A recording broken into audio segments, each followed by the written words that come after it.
Hello to all, and welcome to our live webinar, The Consequences of Substance Abuse and Addiction Among Students. My name is Rob Gould, and I'm the VP of Student and Canadian Business Solutions at Workplace Options. We have a great panel of guests with us today. We encourage you to send us any questions you may have in the questions box that you see on your screen. Today, we have with us Dr. Michael Mousseau. He is the Physical and Emotional Wellbeing Practice Leader at Gallagher. Dr. Mike partners with Gallagher teams and clients across Canada to design and integrate multidimensional well-being initiatives and strategies. With his PhD in neuroscience and background in research, Dr. Mike is passionate about improving organizational well-being by providing a unique science-based approach to managing risk. With us also is Samantha Klaus-Brayman, Director, Youth Outreach and Courage to Change Coordinator at JACS Toronto.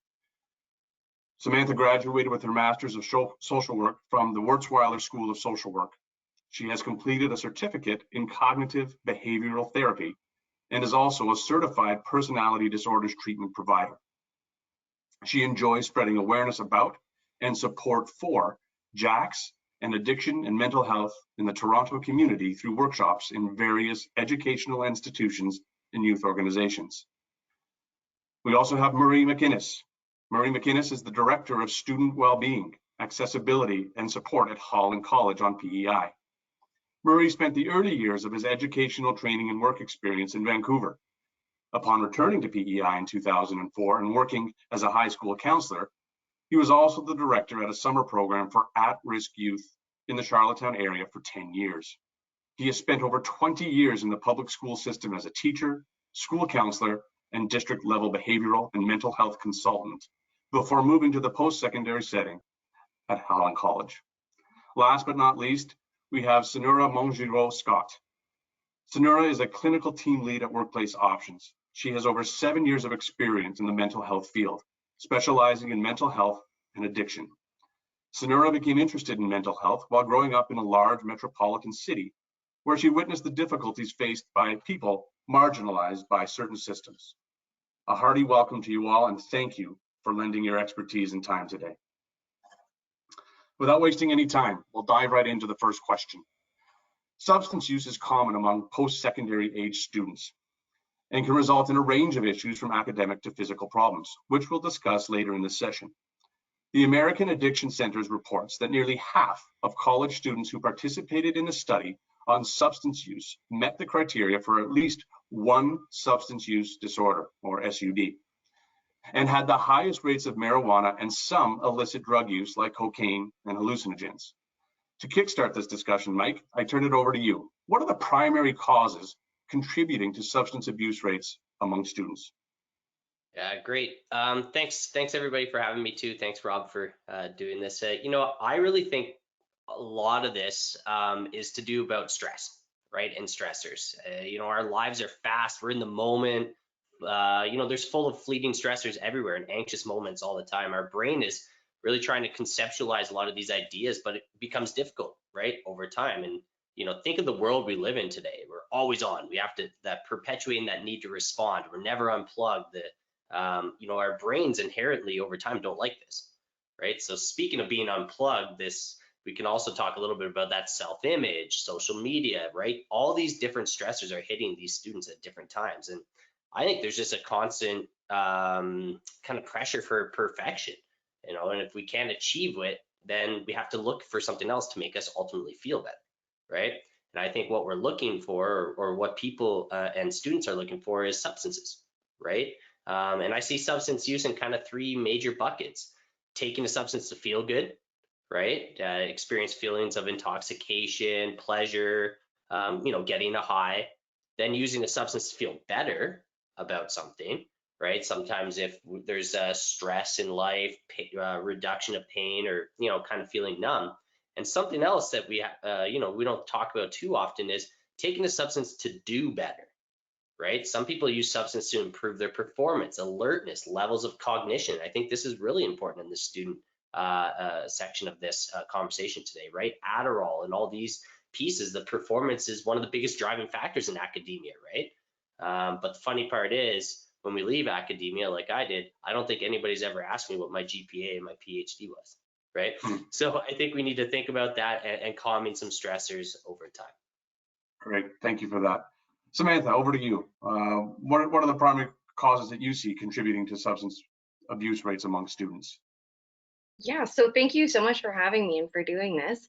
Um, a lot of people, myself included, see substance abuse as a coping strategy for mental health issues, for stress, like you were saying, Mike, for so many different things, because a lot of students don't have more positive, healthy coping strategies. Instead, they use quick, negative, easy coping strategies, band-aid fixes like substances to help themselves feel better from whatever they're going through, as opposed to using something that might take a little longer but will be more healthy and helpful in the long run.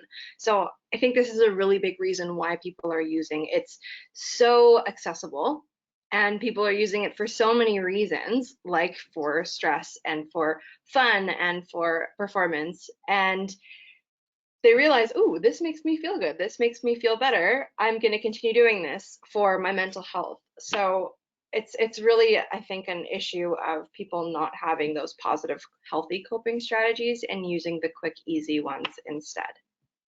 Thanks, Pam. I think your point about accessibility, especially here in Canada with the legalization of marijuana and cannabis products, and we're seeing that spread to other parts of the globe. This is only going to continue this trend, I believe. Marie, what's your response to this question? Yes, it's nice to be here with you all today. Along the same lines, I mean, the only thing I'd kind of mention, from our standpoint here at a post-secondary institution is that we do have a lot of students coming from outside of the city, away from home for the first time, often away from their typical support systems and networks. And so there are some new struggles that students face as they enter post-secondary and maybe living on their own and dealing with some financial burdens they hadn't dealt with before, or potentially some additional money that they never had before because of loans and things at the front end of the school year. And so, the other thing we've noticed in more recent times is coming out of COVID, where a lot of students may have been dealing with some restrictions, maybe have spent, depending where they were coming from, may have spent some years outside of their typical routines, not attending classes, work, social activities, and things like that. So they have kind of resorted to other ways to kind of occupy their time, and often it means being online, sometimes gaming, headsets on. And, in that kind of environment, we have noticed that a lot of students have preferred to move towards cannabis use rather than alcohol, something maybe that's a less social kind of a substance, and they can maybe just kind of pass the time, avoid some of the boredom that they've been dealing with, or dealing with helping them overcome some of the anxiety of trying to navigate the social world again. So those will be some of the challenges that we've kind of faced here at the post-secondary level. Thanks, Marie, very much. Last to you, Sonara, what are your thoughts on this question?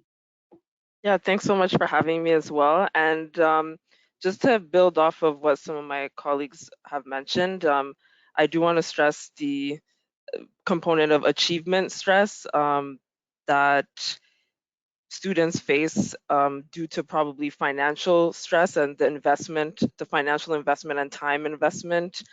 There is a lot of pressure to achieve. And also that this can cause a cycle where they might be using a substance to achieve, and that substance has other effects leading to them using another substance. For example, if they've been cramming for exams, they're going to use another substance maybe to sleep better, and that cycle can create misuse of substances. I also think a big component is, on top of the stress, is the party culture that exists in post-secondary institutions, as well as the peer pressure. So I see that those two things kind of go hand in hand in some situations. Many students experience, as Marie mentioned, a new experience, which can for some students be a newfound sense of freedom during their post-secondary years.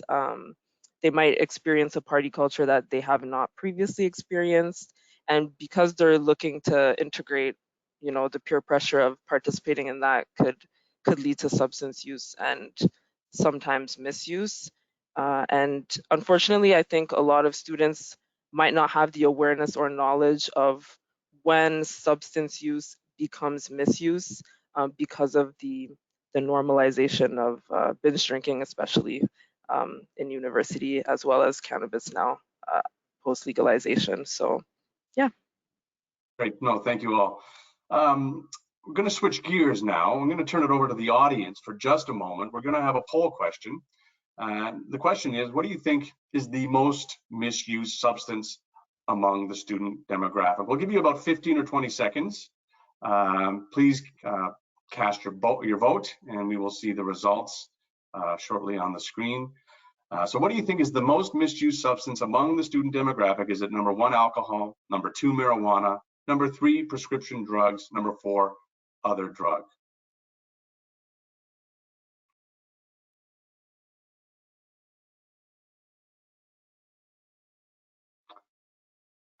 And the results. So clearly the attendees felt that alcohol is by a large majority, the most misused substance, followed by marijuana, prescription drugs, and other prescription drugs. According to the findings from a 2023 National Survey on Drug Use and Health, 1 in 4 university students experience academic problems due to drinking. Data from the 2019-2020 Canadian Post-Secondary Education Alcohol and Drug Use Survey revealed that 84% of students had consumed alcohol, 48% had consumed cannabis, and 15% reported to using at least one illegal substance. So our attendees, I think, were pretty spot on in how they cast their votes and nailed it. The question here, are high schools and parents doing enough to prepare students for the transition from high school to the post-secondary world? Sam, why don't you lead up on this one? So I think for parents, it's a matter of having the education around what to do. How do I talk to my kids about substances? What stance do I take when I'm talking to my kids about substances? It's one of those scary topics that parents are just sometimes at a loss for what to do. And I think that's a big part of where schools can come in. And I don't think they're doing enough. I work with a lot of high schools in my work, and we see a lot of a lack of knowledge around how do I talk to these kids about substances. So I think the kids, the reason that it's an issue for people in post-secondary is because when they're in high school, they're not learning the positive coping strategies, or even younger than high schools. I also work with middle schools, with elementary schools, where they're starting to bring in programming about mental health, about coping with mental health issues, about coping with stress, that teaches these kids, coping strategies that they can use as they get older, so that they're not resorting to negative coping strategies for dealing with their mental health issues. So I think they're not doing enough. There's also so many more issues beyond they're just not doing enough, like systemic issues that I don't need to go into, but they can be doing more for sure. Thanks, Sam. Murray, same question to you. Sure, yeah. I mean, having worked in the school system for a couple of decades, both out in BC and in Prince Edward Island, I can only speak about my experience in those provinces, but there is certainly curriculum that starts in upper elementary and continues on through. It is a piece of what happens at the school, but it's not all that's needed for sure. And I think it's also required to be continuously updated and reviewed for best practice and best teachings, because some of the activities, the substances being used out there do change over time. And obviously we see some new dynamics now due to potentially financial things, inflation, and also things such as COVID and coming out of some of those restrictions. So I think there's some new pieces need to be looked at. I think there needs to be absolutely some additional focus with parents, caregivers, because trends change very quickly. Social media is very difficult for parents to navigate.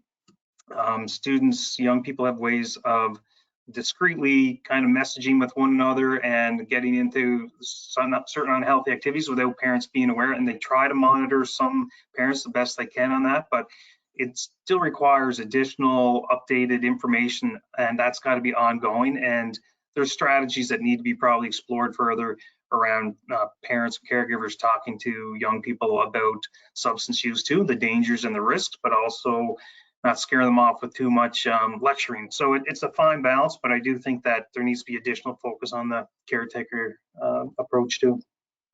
Thanks, Marie. You know, I would say that that fine balance has become even more difficult to find, especially because of the legalization. So parents are faced with, on the one hand, you know, cannabis is not necessarily one of the best things to turn to deal with one's stress. And on the other hand, on every corner, there are cannabis stores that their children are encountering. Sunura, what do you think about that? Yeah, I agree that parents and schools could be doing more. I think there is a responsibility on parents to help build resiliency or teach resiliency to their kids, and I think that being well-rounded from a younger age can help in these transition periods. And there's actually a professor at Concordia University who was doing research on this, and she found that the students who do better during that transition to post-secondary are kids who've been involved in extracurriculars in high school, and because they can find that balance, and you know, they just understand what managing multiple things at once can feel like. um, and I think that, you know, there's some factors, of course, to consider when it comes to extracurriculars, as Sam was saying before, like there's systemic stuff. So I think it's also on our elected officials, policymakers, and community leaders to ensure that kids do have access to these programs that can help them be more resilient and just have that experience before transitioning to post-secondary education. Thanks, Sunura. Yeah, I agree. And I know that we're going to, you know, dip our foot a little bit into some of those systemic issues later on in today's webinar. Last word on this question to you, Dr. Mike. Yeah, I mean, just to kind of tack on to everybody else here, I think the rudimentary answer here is no, we're not doing enough, right? And obviously we have to understand that we're, you know, we're not teaching the same lessons to our kids that we were taught, right?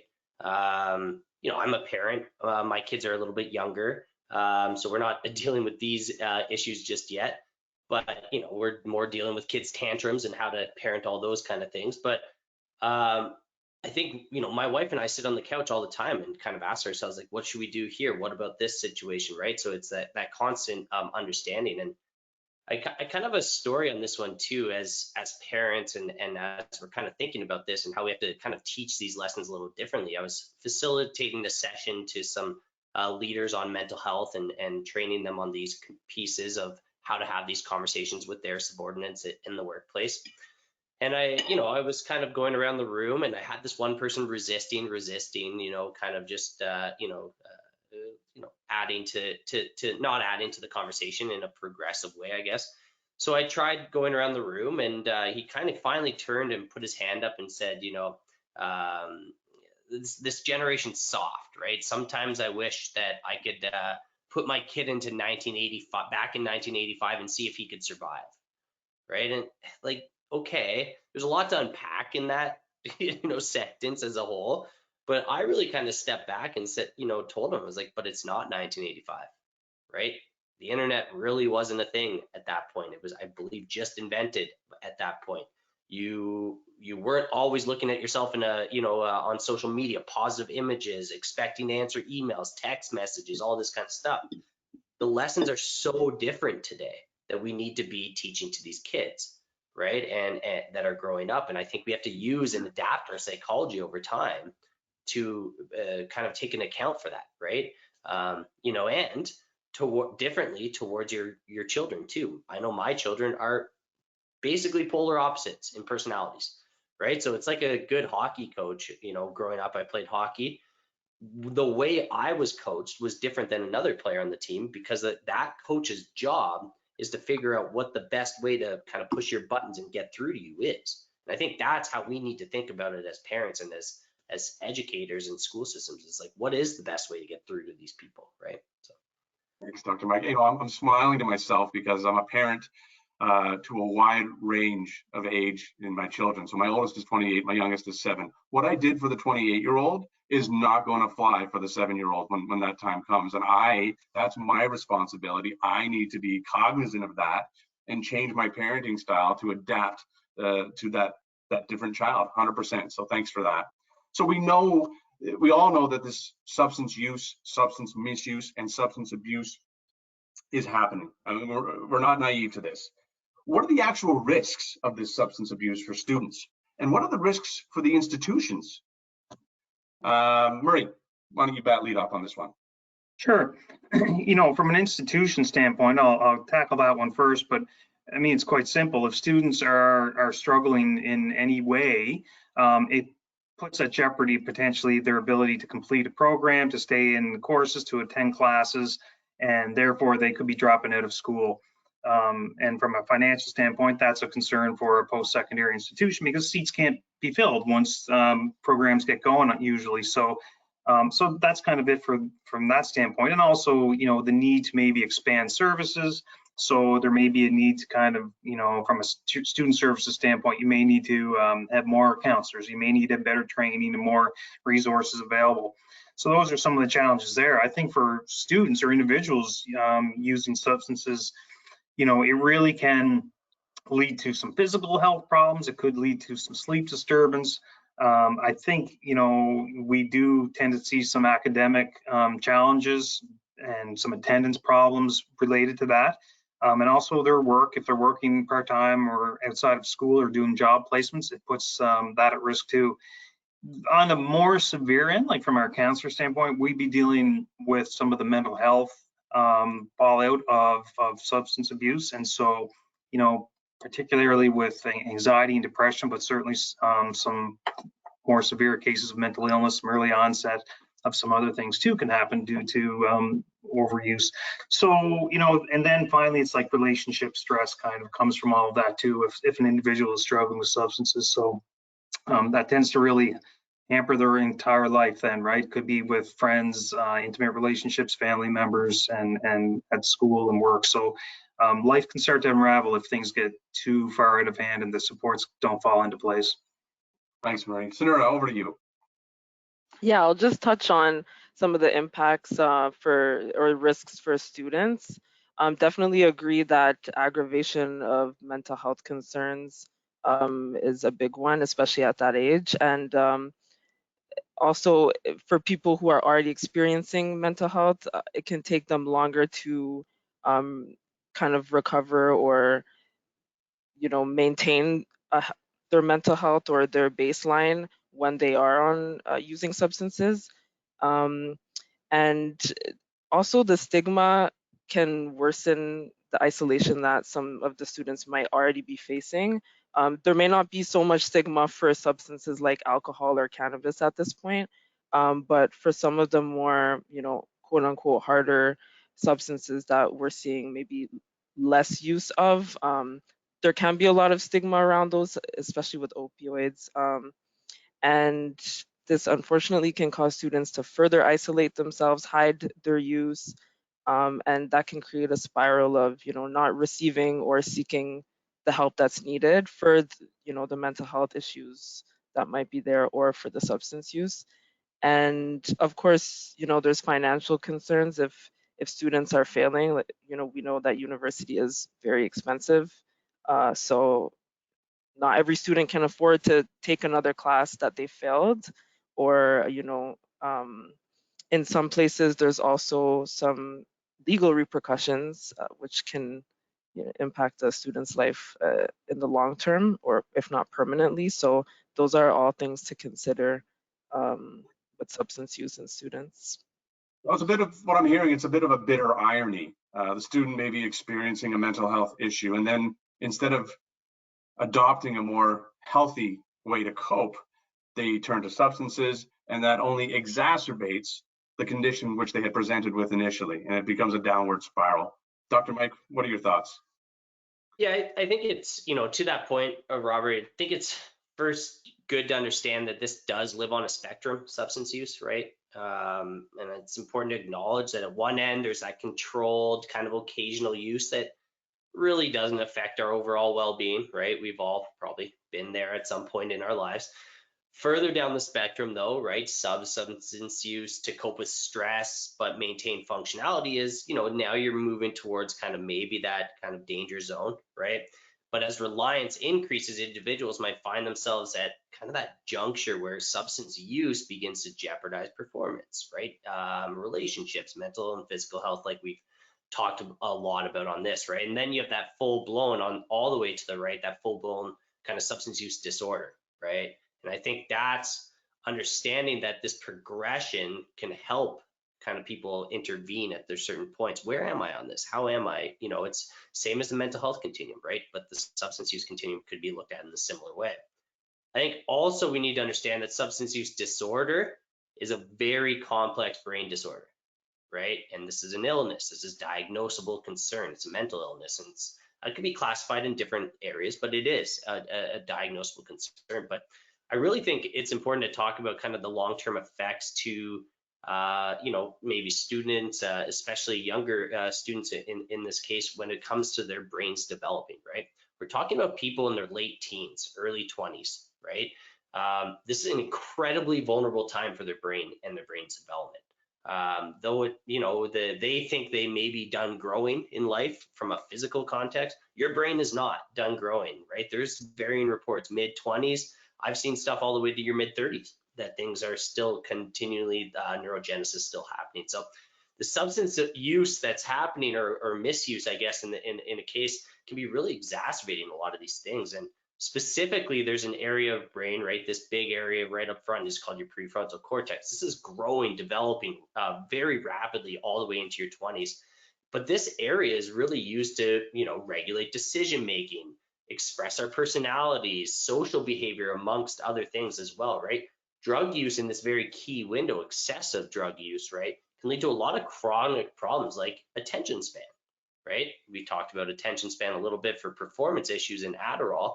Well, now we're talking about, okay, does this substance misuse lead to these kind of behavioral impacts later on in life? And it turns out in the research, yeah, it does, right? Mm-hmm. So the disruption of this brain development, this neurotoxic effect of drug use, alcohol use, can really kind of alter our neurodevelopment trajectories. And I think that's something we need to be aware of as we continue. Agreed. And your comment about approaching this from a spectrum, that this misuse or abuse or use happens on a spectrum, I think is really important. I think it's important for the institutions, for students, and for parents to understand, is the student having 6 ounces of alcohol every day, or are they going on a bender every weekend, or is it once in a while? And to understand the differences and the risks of those behaviors. Last word on this to you, Sam.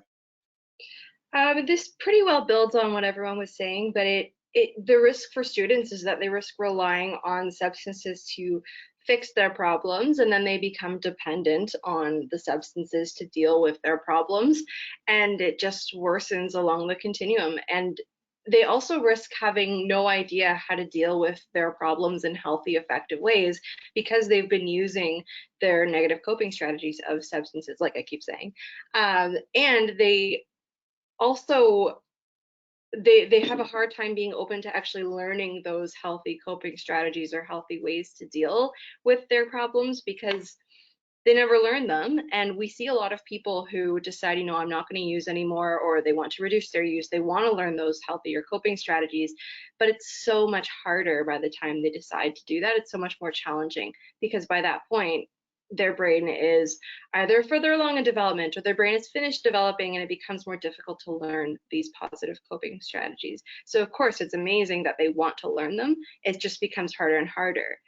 And then the risk for institutions, I think, is the snowball effect of not knowing how to support their students, and then the students' issues become more challenging. And when the schools don't know how to help their students, the students learn that, I can't go to the school for support because they can't help me, so their problems get more challenging, and it just gets worse and worse. So I think that's a big risk for institutions as well. Agreed. Thank you, Sam. On to the next question. We know that substance abuse does not discriminate. No one is immune to drug use and addiction. But when we consider factors like social pressures, family expectations, and access to certain drugs, are there specific cultural or demographic factors that contribute to substance abuse among certain student populations? Sunura, over to you. Thanks. Yeah, huge question, and I think it's really important to talk about this stuff. I just wanted to focus on two areas that were seen in the survey, the post secondary substance use survey. Um, we were seeing that there's more male students misusing substances, and also that the misuse of substances is happening more so in third year and onwards, so third and fourth, and if students are doing more time in university, that's when the problematic substance use is more likely to be occurring. And this just helps us understand where to direct our focus when it comes to student substance use. It indicates that there's potentially a different kind of pressure that students are facing closer to graduating, as opposed to the pressure that they're experiencing in their more freshman years. So I think that's important to look at in terms of tailoring our approach to the substance use based on where the student is at in their journey. Um, and I think it's important to just understand that, because like my colleagues have been saying, there has to be a specific tailored approach to substance use. It's not all the same. It's not all in one big bucket. And if we understand that freshman students are using substances because of peer pressure or party culture, for example, or the changes, then the strategies we use to address that are going to look, or prevent it, are going to look very different than what we do for the student who is experiencing substance use because they're worried about what they're going to do after graduating, or because the pressure is just too much in those years. And it also confirms what we already know about mental health in males, and some of those trends as well, which is important. Thanks. Dr. Mike? Yeah, I think it's important to understand that this time that these students are in is an intense amount of social change going on in their lives, right? Away from home for the first time, maybe initiation to excessive substance use, the first time you've been seeing it for some people. There could be a breakdown in some of their cultural traditions, right? With outside influence as well. So I think there's a lot going on here that we're unpacking, but just understand it's an incredibly vulnerable time for these people, and trying to keep up or be cool, I guess, in some situations it happens, right? But something that I don't think is talked about enough in this situation is the genetic kind of predisposition that some people are in, right? That lottery side of things when from our genetic aspect. And we know that, substance use, abuse, addiction, which is an illness, does have a pretty strong genetic component to it, along with an environmental one as well, of course, right? The environmental one is easy in this situation, right? They are young, adventurous, perhaps vulnerable, they're trying substances, but little do they know in the background, right? We don't know our genetic code just sitting here all day, that we could be predisposed to some of these issues, right? There could be a genetic component to this, or cultural demographic. And some cultures and demographics are more susceptible than others. So I think the awareness of this is pretty important. But just because you're genetically predisposed to addiction isn't kind of like a sentence to it, right? There's a lot that we could do. Exposure to drugs or stress in a person's life, their social kind of environment is also something that can alter gene expression and function as well in some cases, and can persist through people's lives. But genes only play a part of this, right? Again, to this environment. And I think also, and we haven't really talked about too much of treatment today. We're talking a lot about kind of the aspects of substance abuse and use. Genetics has a very, very strong relationship to treatment.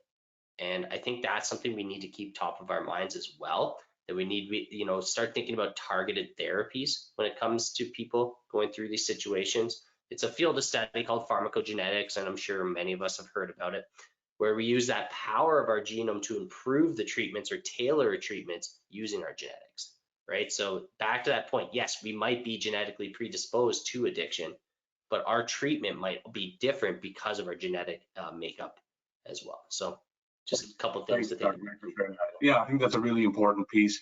And I just want to pause for a second and say, we have this picture in our mind of students, 18 to 24 years old, chipper and keen and backpacks. But let's not forget that a student profile is not always that.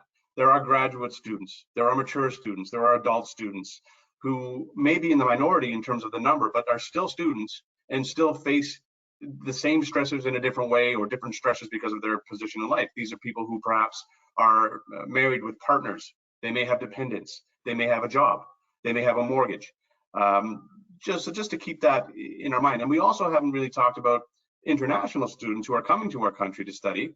Murray, I'm going to just pause there and ask you the same question just after that little introduction there. Yeah, absolutely. I mean, certainly at our school, we have a very diverse population. Students come from all over the world.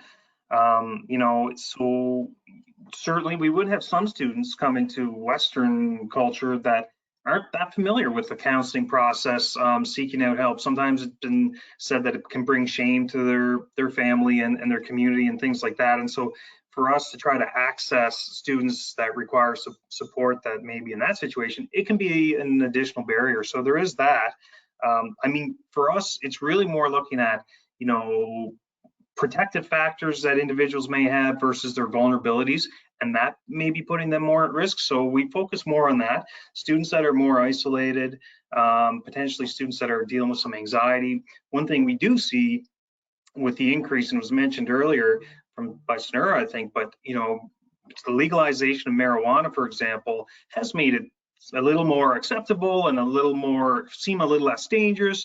And it's an option that maybe wasn't there before. So students would use marijuana because they're feeling anxious, their mind's racing, and it helps to calm them and maybe go to sleep and things like that. But so they will tell us, we actually feel better when we're using marijuana. But then what we'll find is, well, how do you feel after when it's kind of worn off? And in fact, their coping skills aren't as sharp, they're more agitated. And so those are the kind of, over long-term use, some of the impact that we'll see. And so, we really, from our end, we do collect data and stats on our various services and who's accessing them in terms of non-identified information, but we do look at some groups and things like that. But really, we are seeing more trends along ones that have some other challenges in place. So as I mentioned, not as many protective factors, good relationships at home, or friendship relationships and things like that can lead to more problematic use.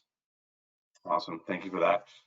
Just a reminder to all the participants, we have this great group of panelists assembled here today. They're here. And just to remind you, if you have any questions, do not hesitate to type them into the box, and we will certainly do our best to respond to them. I don't see any questions yet, but I'm hoping that changes. Again, we do have a stellar panel full of expertise and knowledge, and ready to answer your questions. The next question that we're going to discuss as a group really, I think, deals with what we've sort of hinted at a little bit in terms of treatment or supports and services. What strategies or programs can institutions provide to help students, including those who are remote learners, which is a real deal today, engage in safer decisions to help them cope? Dr. Mike. So something that we haven't really talked about is kind of the aspect of trauma behind some of these decisions as well, and I think that's something to keep top of mind. And the way I'm thinking about this question, or the way I thought about it, is I do a lot of work at organizations and supporting their leaders, right? And I'm supporting their leaders to have these kind of conversations with their employees about mental health, and bringing up these conversations, destigmatizing a lot of these pieces. And really that comes from that kind of trauma-informed angle, right? We all have gone through something in our lives. We all are going through something in our lives, and a lot of it does relate back to kind of the mental health aspect. And I think if you think about this from an institutional lens, I think we need to start upskilling a little bit the faculty as a whole to be role models themselves and stop kind of hiding behind these issues, or being above these issues as a whole, whether it be substance use or mental health or any of these concerns as a whole, right? I feel like the faculty or these advisors are there, we have to be sharing stories, or we have to be able to converse with students and You know, how many of the faculty members know the resources that are available to the students or could direct them to the right place, to the right resources at the right times, right? So I think that skill set needs to be top of mind for a lot of institutions as a whole. And this is what I train to a lot of organizations. These are not good to have skills anymore. These are necessary capabilities of a leader of the future, right? So two things that I like to do with a lot of leaders, and you know, something that faculty as well can think about is, you know, be as a manager, as an advisor, right? Have some kind of timed mental health check-ins with your people, with your students, right? When you're having a conversation about their career, their next classes they're doing, you know, ask them like, how are you doing? How are things going? Right? We know that in organizations, 40% of managers say they have not asked or only 40% of managers say they've asked their employees how they're doing, and over 60% want them to ask. People want to talk about themselves. People want this ability to kind of open up and have these discussions. So on the other side of this, as well, is I really kind of think a lot of leaders could be more vulnerable themselves and share their own stories to their people and say, you know, I think we may have lost you, Mike. Hoping that you'll come back. oh, sorry, everyone. You're back.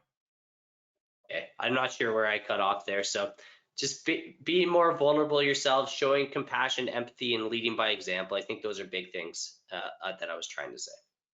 Thanks, Mike. You know, and your point is so, I think, critical.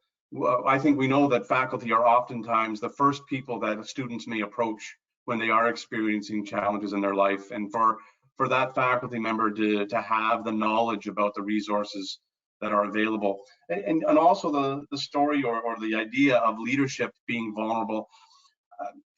I believe it was the president of UBC a few years ago who shared publicly his own mental health struggles and how powerful that message was for the students. So I agree 100%.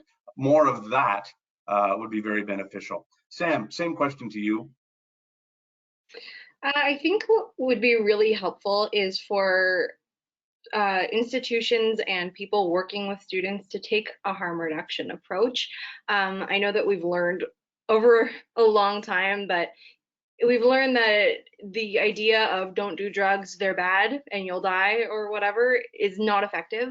Students hear that and go, oh, I'm gonna try them and see what happens. It just doesn't work.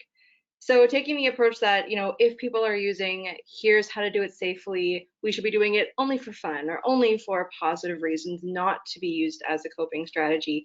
Those are most effective approaches to talking about substance use and substance abuse and addiction with people in university and younger.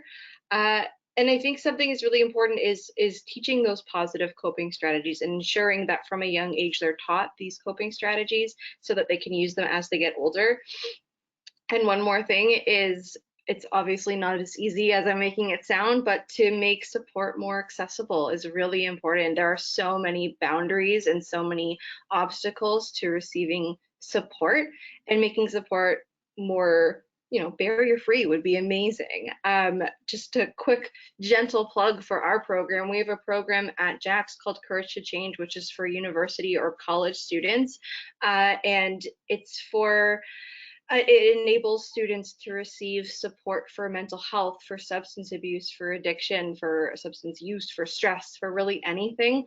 We have no wait list, and it's sliding scale, so it can be at low cost. And making programs like these more common and more accessible to students is really, really important, so that they can see that, you know, you can get help for things that you're going through. It doesn't have to be as difficult as it is right now. So making these supports more available and more known about is really, really important. Couldn't agree with you more. You know, part of my life is making sure that when we install a student support program at an institution, is that the awareness happens and that students and faculty and all the stakeholders are aware. So it's consistent and constant education and promotion. Murray, over to you. Yeah, I mean, I also come back to that, like the relationships with our faculty, you know, our custodial staff, everybody that could be in and around the building who the student interacts with, could potentially be a person that they find some level of support from, or at least get some direction from. So relationships are key, and having that kind of authentic, genuine relationship with a student can go a real long way. And harm reduction, as Sam mentioned, is absolutely, you know, we can't preach to students, don't do this, don't do that. This is a time of lives they're going to push some boundaries, and experiment, and that's all normal and natural. So it's really around making sure they have safe plans, that they have designated drivers, that they're moderate usage and things like that. But you know, aside from that, we do see a need to kind of bring in some outside agencies and supports from the community, to have on site for students to access if they need more intensive support in particular areas where expertise is required. And you know, there's also, when students require support, it's not always during the work hours, right? So we need to have some supports available outside of work hours, summertime, vacations, and things like that, weekends. And so, you know, it is important to have a really good, we have the student wellness program we're connected with, where there's virtual and phone support available 24/7, and crisis support. And so that is another piece of it too. And some students aren't ready to do in-person support, and it's often just a nice initial step in that process. And so, you know, we try to refer students to that service too, and make that well known. So we use social media, we do some events and kind of spread the word. We get into every class at the start of the year, explain our services and what we have outside of the school too for services. So I think that's really important, that our website's really easily accessible and navigated by students. So there's many different pieces of the puzzle that need to be attended to here, but students need to have information at their fingertips for when they do need it. And I couldn't agree with you more, Marie. That's exactly what I see. We need to meet the student where they are. So we have to rethink some of those traditional supports. I find that the student demographic these days are very savvy. They know what they want, they know what they don't want, and they will engage on their terms. So it's critical for service providers, support systems to, again, be cognizant of that and create these supports and services that, again, meet the student where they are. Last word on this to you, Sunura.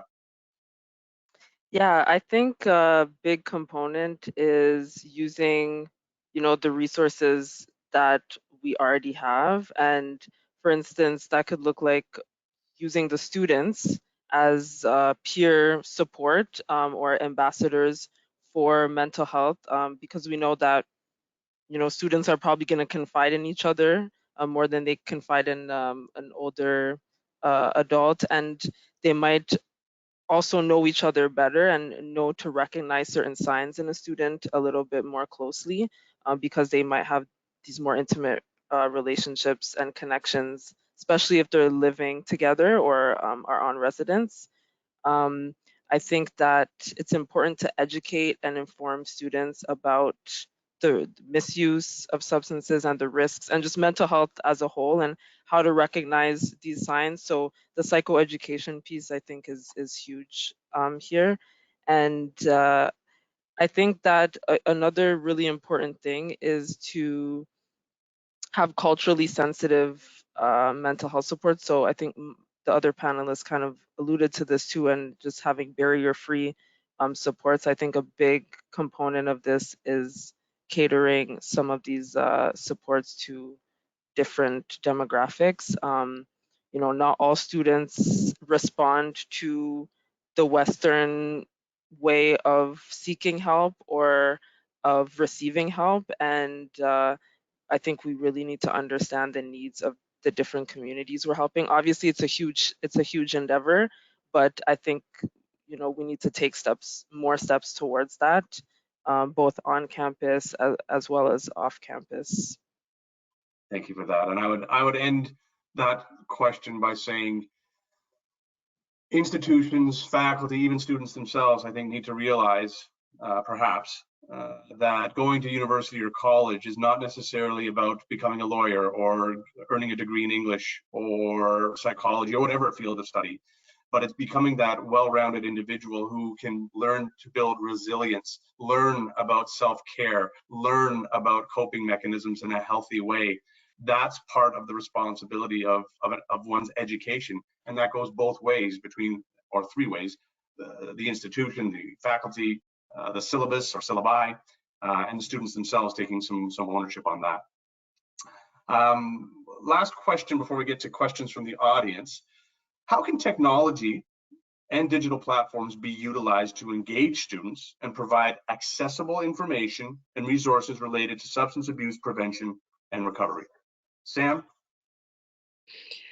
I mean, what we've seen over COVID and over the whole idea of using Zoom and using other platforms to do counseling or therapy or groups, which we've been doing at JAX since the beginning of COVID, it's made services and supports so much more accessible to people who may not be able to get to an office. They may not be able to like physically get here to see a therapist.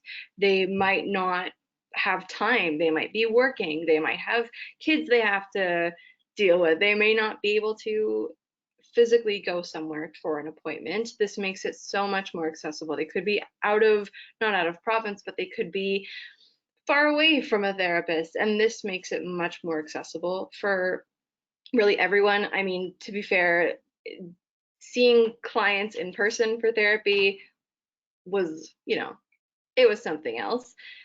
And at the same time, seeing people virtually just makes it so much more accessible for people. Also, something that we've been doing is very similar to what Sonora was saying, is something called our ambassador program for our Courage to Change, which is our post-secondary program, like I was saying before. It involves peer-to-peer support. We have a group starting up in September called Fostering Wellness, which is literally students supporting each other through mental health support. And the fact that it's virtual means that students from different post-secondary institutions in different provinces can access each other's support, which is huge, which is something that they wouldn't be able to do unless we made a group at every university campus or in one central area that not everyone would be able to get to. So the fact that it's virtual just makes it so much more effective and helpful for everyone. Thank you, Sam. Murray, over to you. Yeah, I mean, I think here at our college, we do find that, as was mentioned, students are very savvy with technology and comfortable using it. So we do lots of psychoeducational sessions around various things, including substance use. But we also, just need to do some offering of sessions that way, ways that students can maybe kind of put their feet in the water a little bit without completely committing, and so they can just kind of be a little more anonymous, maybe seeing what kind of information is available, what certain helpers in our roles might be like. So all those things can be kind of done through social media as a starting point. And I think for others, as was mentioned too, I mean, we've got students all over the world and they go away at different times, breaks and things like that, but they still require some ongoing supports. And so that allows them to also do that through virtual sessions, phone sessions, and things like that. Our students are less likely to use email nowadays. And so, we still find there's tons of emails being pumped out to students and they will say, well, they haven't checked their email in 2 months or something. So, social media is far more an effective language here. And so we use things like Instagram and whatever is kind of the more popular platforms today. But it continues to be part of the arsenal, I guess, in terms of how we want to educate and also offer some more in-depth sessions for students. Awesome. Thank you, Murray. Sonora, over to you. Yeah, I totally agree that social media is a place we should be focusing on. I think there are programs that exist like this, but I think there could be more where there's people, mental health experts or people well-versed in mental health language to recognize some keywords on social media that students are using on these different platforms and, provide support based on that. I also think that having a centralized place where students can find all the supports is a really good use of of technology, not only for counseling, but just any type of support. And we're seeing a lot of people using apps that aren't necessarily like one-on-one therapy, but more so like self-help apps or self-therapy, self-counseling apps. So as you were saying before, Rob, like meeting people where they're at is super important. Not everybody's ready for therapy. And I think that having different types of therapeutic resources is a really good way to use technology.